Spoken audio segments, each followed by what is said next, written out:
மத்திய அரசு வந்து இந்த ஜாதிவாரி கணக்கெடுப்பு அது தொடர்பான அமைச்சர் வந்து அதுக்கான உறுதி அளித்திருக்கிறார். அது தொடர்பான செய்திகள் வந்து வந்து கொண்டிருக்கிறது. ஸோ வந்து இப்போ வந்து அதற்கும் முதலமைச்சர் வந்து ரியாக்ட் பண்ணியிருக்கிறார். ஜாதிவாரி கணக்கெடுப்பு சரி, அது வந்து எங்களுக்கு கிடைத்த வெற்றி, நீங்க இந்த மாதிரி அறிவிச்சிருக்கிறது.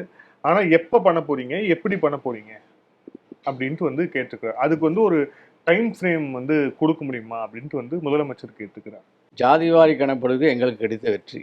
10 ஆண்டு காலம் அங்கே ஆட்சியில் இருந்தீங்க, நாங்கள் கேட்டோம்னு சொல்கிறீங்க. பார்லிமெண்ட்டில் பதில் சொல்லியிருக்காங்க, ஒரு தடவை கூட அவங்க கேட்கலன்னு. வீரவசனம், மேடை வசனம்.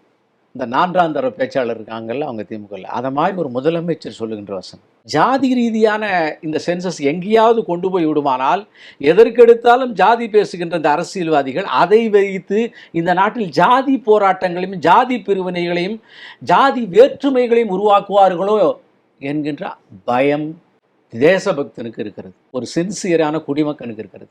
ஆனாலும் கூட இந்த சென்சஸோடு சேர்ந்து இதையும் எடுக்க வேண்டும் என்று நம்ம சொல்லியிருக்கிறோம், தைரியமாக சொல்லியிருக்கிறோம். அதனால் இந்த கணக்கில் வந்து தமிழ்நாடு முதல்வரை பார்த்து பரிதாபப்படுவதா, பச்சாதாபப்படுவதா, பாவப்படுவதா தெரியவில்லை.